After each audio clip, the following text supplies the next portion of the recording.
Hey y'all, it is Chris with Rockin Farm, and it is time for the video that I've been promising y'all for a little while. So it's that time of year where it's kind of like garden, and then it's honestly too hot to do a whole lot of the projects that I want to do. It's not the time of year to be on a roof over in the barn. We're trying to get some stuff done out there a little bit at a time early in the morning hours, and we'll be piecing together a video of what's going on out there.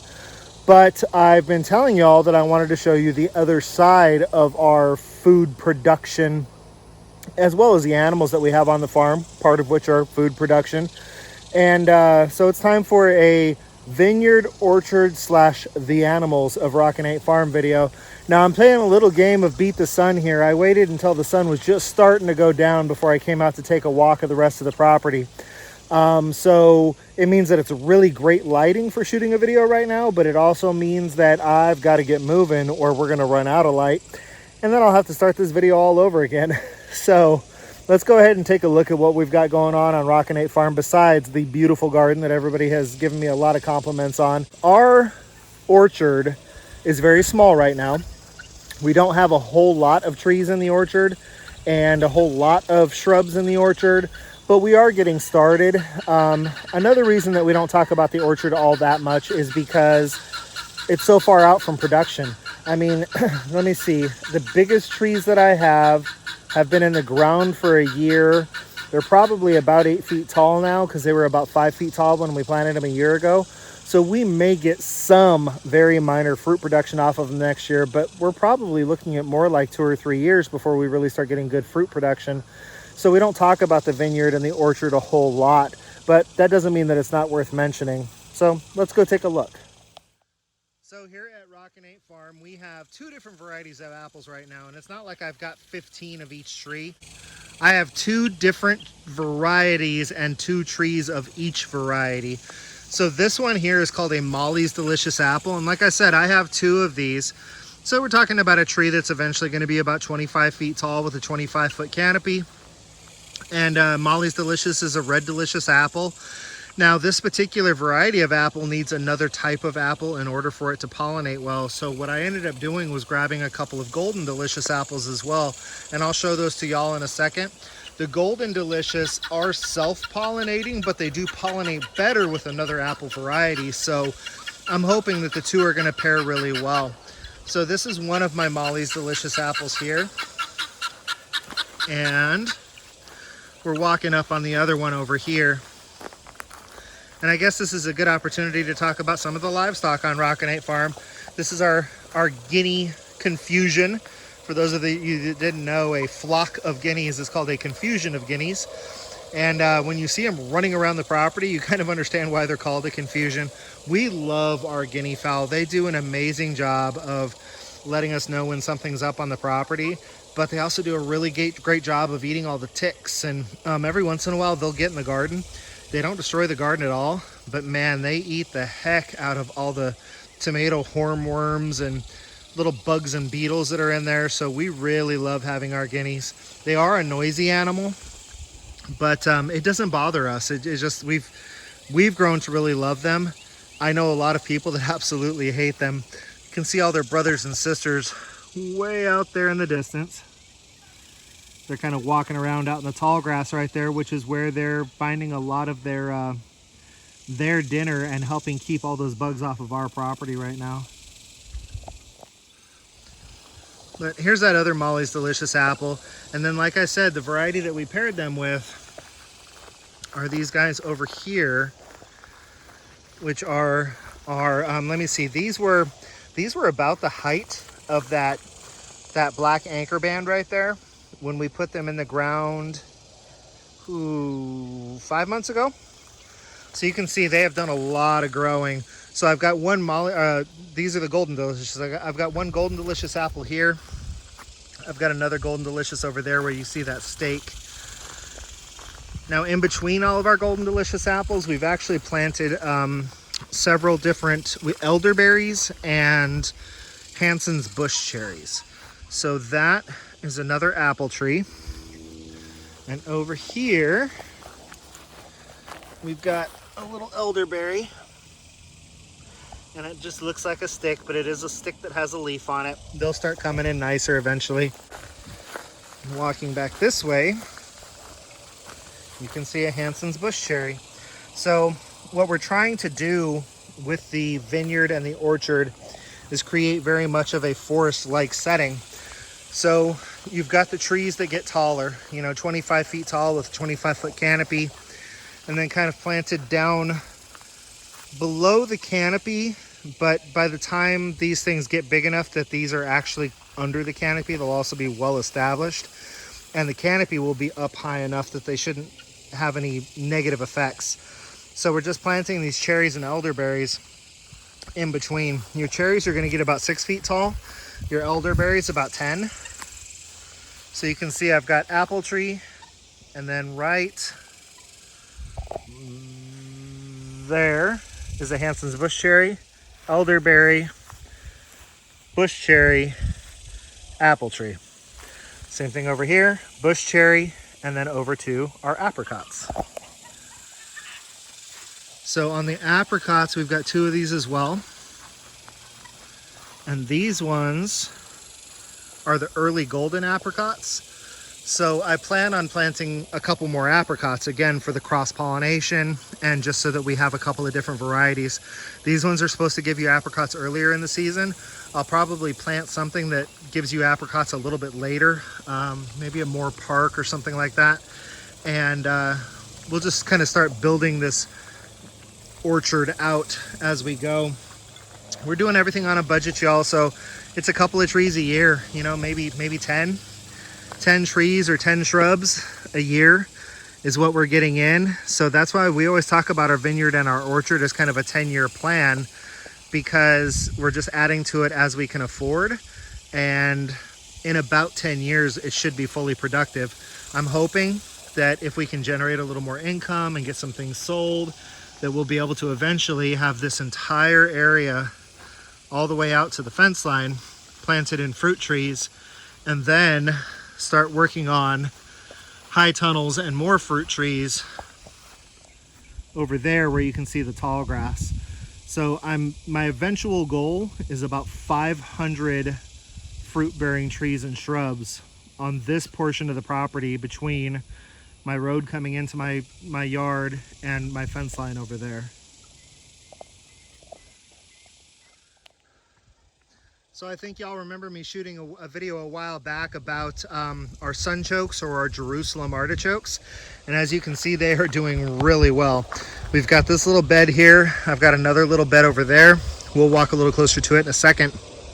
But I mean, these things are already pushing 4 feet tall, which means that they've got tubers just going nuts under the ground. Don't let it confuse you. They are not from Jerusalem, and they are not an artichoke. So the name Jerusalem artichoke can be a bit confusing. That's why I prefer to call them sunchokes. But they're basically a tuber that is very potato-like, and they're a perennial food crop. So they give you a very pretty sunflower once they get nice and big and tall.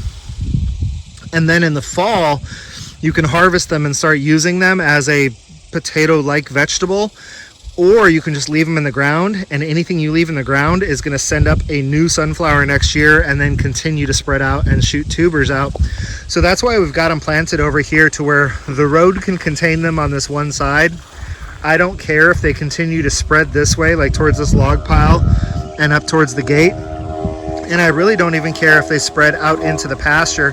This pasture is not fenced off right now. We pulled down all of the old fence so that we could kind of take a look at which T-posts could be reused. All the wooden posts were rotted out. It's about a 50-year-old fence. So we left what was good and sturdy and stable. Everything else is going to have to get replaced. We're going to go ahead and just go kind of top of the line fencing and put in a good high quality goat fencing. And then that way any animal that we decide to put out there should be able to be contained. But we'll see what happens with the livestock in the future. I'm walking back down towards another set of sunchokes here. These ones aren't quite as tall, but these were also littler pieces of the tubers, because I took the tubers and I cut them up.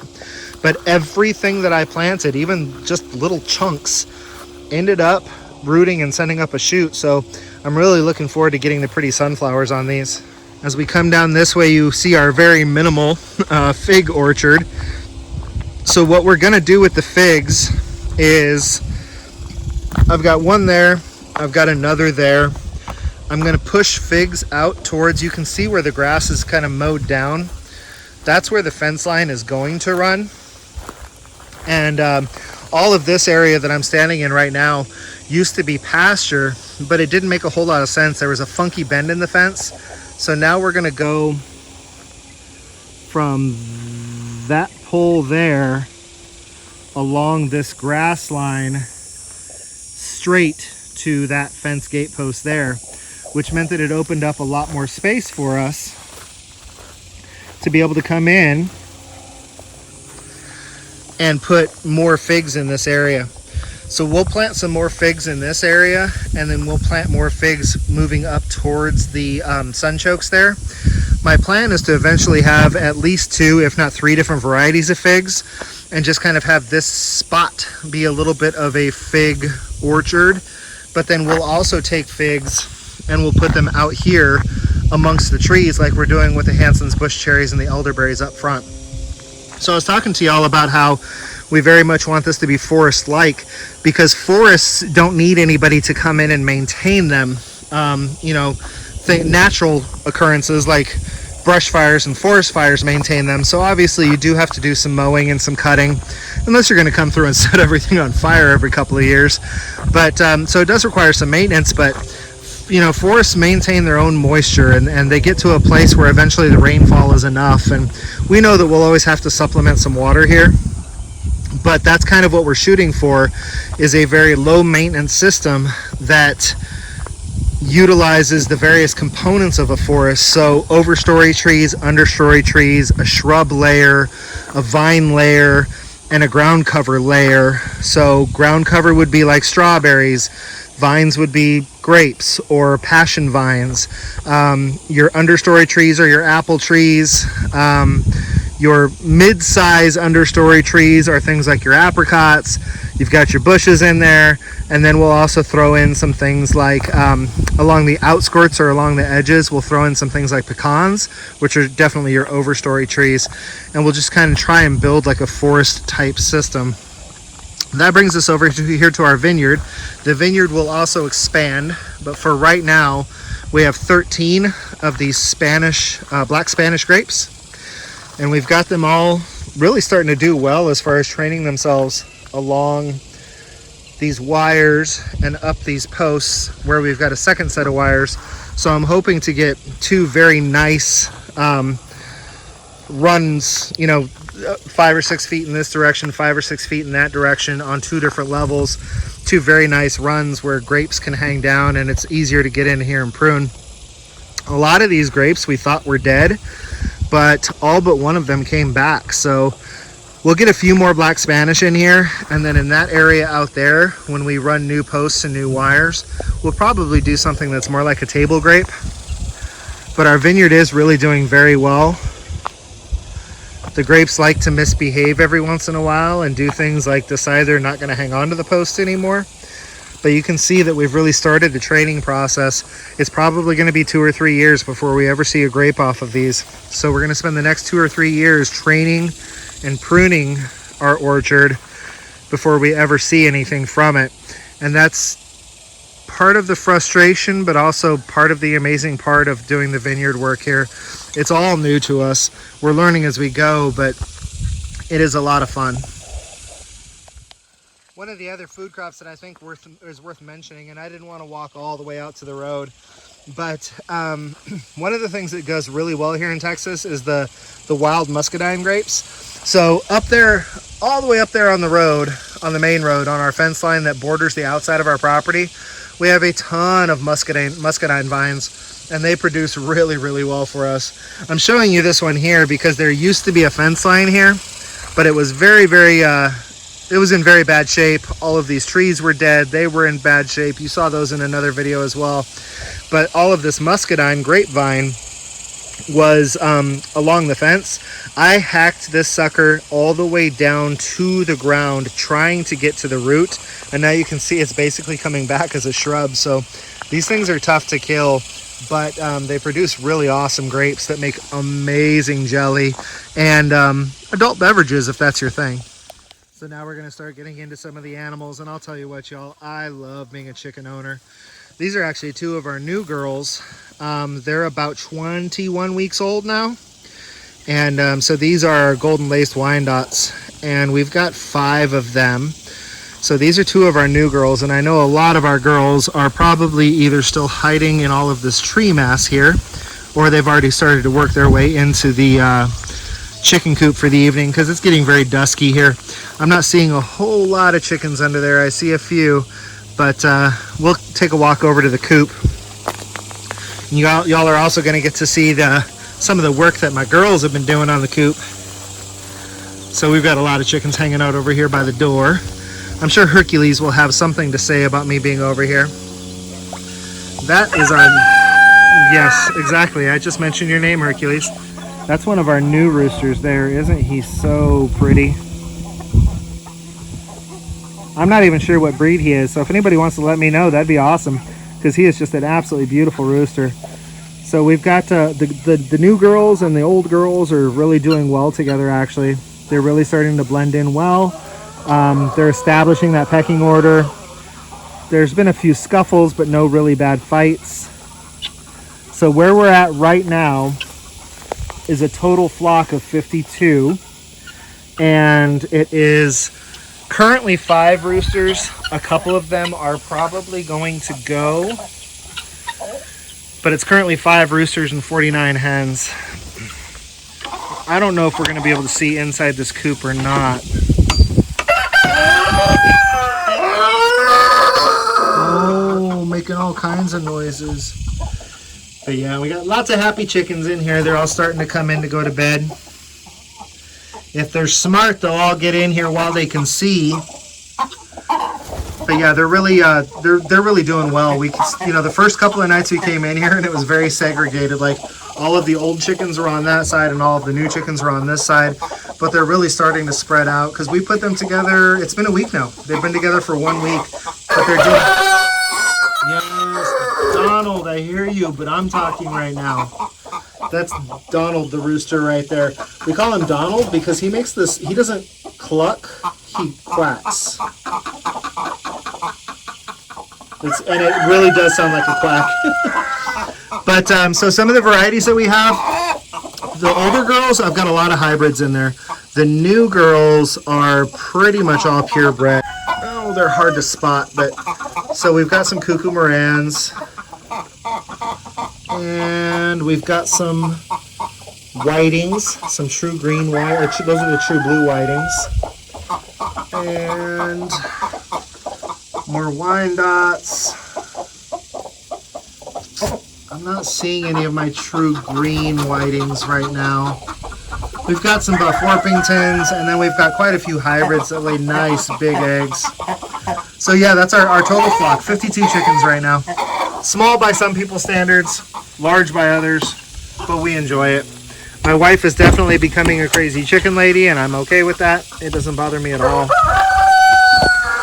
Take a step back so y'all can take a look at the chicken coop that my girls have been working on. I figured if you're gonna have a coop, why not make it fun? So the door there is actually supposed to represent seasons. So we've got summer down where the barn is, winter up where the cactus are. And then we've got fall and spring. And over here they're just planting a whole bunch of flowers. And y'all saw my video where the back of the chicken coop is the Arizona flag. This window right here, well hello, more guineas. This window right here goes to the coop that we're not using anymore, the baby chicken coop. But we're hoping to have something back in there real soon, whether it be turkeys or, I don't know. I don't even know what's going to go in there, but it's not going to stay empty real long. So the last thing I want to show y'all over here is some comfrey that needs some water really bad. So I think maybe we'll turn that water on, but this comfrey is amazing. So as crappy as that plant right there looks right now, I'll turn that water on for an hour and it's going to look, it'll plump right up. So it's been really, really hot lately. We've had 6 days in a row over 100 degrees. So we're really kind of having to supplement the water quite a bit to all these young plants. But I'm hoping that eventually we're just going to fill this entire area up with comfrey. So this is the Russian comfrey blocking 14. So what I'm going to have to do to get it to spread is I'll come in here and I'll just chop up the roots a little bit with a shovel. And then every root that got chopped off will form its own new plant. And I'll keep doing that for a couple of seasons until I can just get this entire area here full of comfrey. What I need to show y'all is a little girl you haven't seen in quite some time, but that is one of my absolute best buddies, and that is Fiona the pig. Fiona is a very sweet, very old pot-bellied girl. She can smell really, really well, so she knows I'm here because she can smell me, but she's actually both deaf and blind now. Fiona is somewhere between 17 and 18 years old, which is quite old for a pot-bellied girl. She was just left on the farm here when we bought it, so we made her our pet and decided to make the last years of her life as enjoyable as possible. And she just keeps on living, which we're okay with, huh, girl? So she likes pets, and she likes rubs, and she likes apples, but she doesn't move around a whole bunch anymore because she can't see where she's going and she can't hear nothing, but she still has one heck of a nose on her, so she'll just sniff her way right on over to her favorite spots and then sniff her way right on back. But yeah, that's Fiona the pig, everybody. And I think a shot of Fiona is probably one of the perfect places to leave you, unless you're feeling left out, Sacha. Sacha, are you feeling left out? That's Sacha. Sacha's our livestock guardian dog. She does a great job on the property. So I do think that's probably a good place to leave off. I know it was a long but short video. I know it was a lot of talking. I know it wasn't a ton of detail, but hey, that means y'all can ask questions. So drop some questions down there in the comment section about anything that we talked about. I can give you all kinds of details on my fruit varieties and why I chose them. All you got to do is ask. So drop those questions in there. I'd love to talk to you. I'd love to answer them. You can always shoot me an email anytime that you want to. Our email address is rockin8, the number 8, rockin8farm@gmail.com. And I'd love to communicate with you via that particular method of communication as well. But until I see everybody again, you know what I want you to do. Be happy, live healthy.